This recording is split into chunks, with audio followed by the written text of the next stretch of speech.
The island nation just faced its most crucial vote at the United Nations Human Rights Council in Geneva, and all the member nations have finished voting on the draft resolution, and 22 countries have voted in favor of the resolution, which has now been adopted.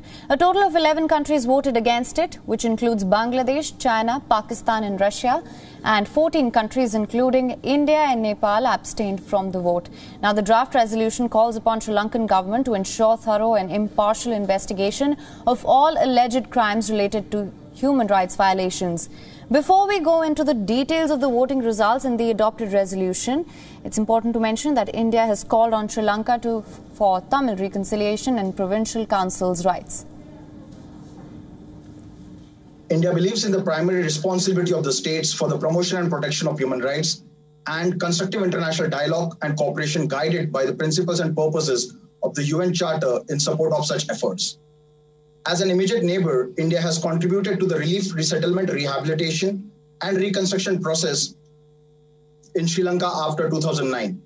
Our development assistance has focused on the restoration of livelihoods and economic revival, especially in Sri Lanka's northern and eastern provinces. Madam President, India's approach to the question of human rights in Sri Lanka is guided by two fundamental considerations. One is our support to the Tamils of Sri Lanka for equality, justice, dignity, and peace. The other is in ensuring the unity, stability, and territorial integrity of Sri Lanka. We have always believed that these two goals are mutually supportive, and Sri Lanka's progress is best assured by simultaneously addressing both objectives. India supports the call by the international community for the government of Sri Lanka to fulfill its commitments on the devolution of political authority, including through the early holding of elections for provincial councils, and to ensure that all provincial councils are able to operate effectively in accordance with the 13th Amendment to the Sri Lankan Constitution. At the same time, we believe that the work of UNHRC should be in conformity with the mandate given by the relevant resolutions of the UN General Assembly. We would urge that the government of Sri Lanka carries forward the process of reconciliation, address the aspirations of Tamil community, and continues to engage constructively with the international community to ensure that the fundamental freedoms and human rights of all its citizens are fully protected. Now let's talk about the resolution. The draft resolution calls upon the Sri Lankan government to ensure thorough and impartial investigation of all alleged crimes relating to human rights violations.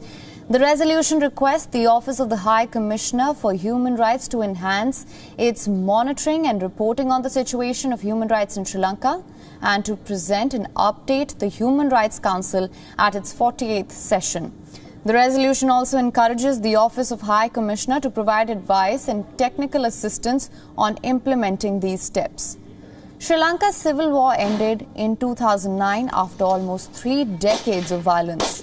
The government defeated the LTTE in a final offensive that resulted in tens of thousands of civilian casualties and the execution of scores of captured LTTE combatants.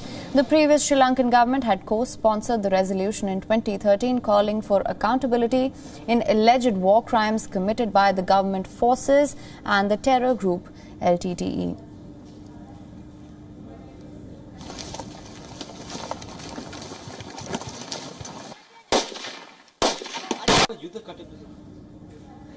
And for more on this, we're now being joined by Iqbal Atas, political editor at the Sunday Times, Sri Lanka. Thank you so much for joining us. Now, the draft resolution calls upon Sri Lankan government to ensure thorough and impartial investigation of all the alleged crimes relating to human rights violations.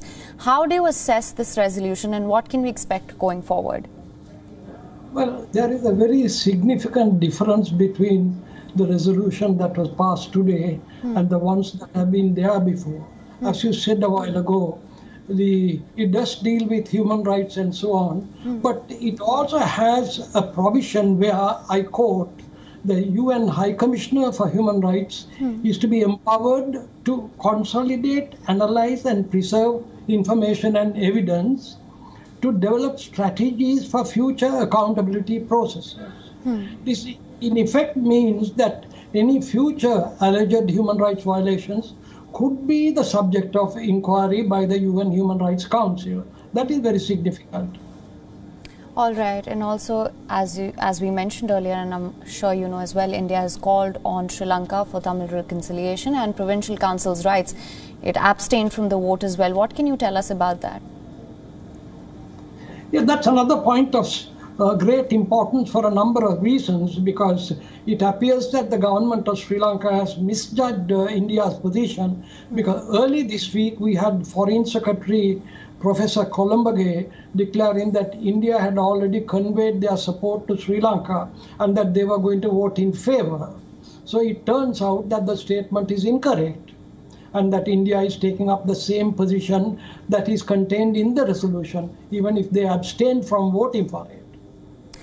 All right. Also, just for more clarity on this, could you elaborate on the practical implications of this draft resolution now? Well, one of the most serious implications is going to be on the economic front.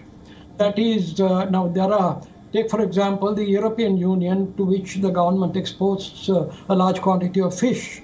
Then to the United States, Sri Lanka is the largest apparel exporter.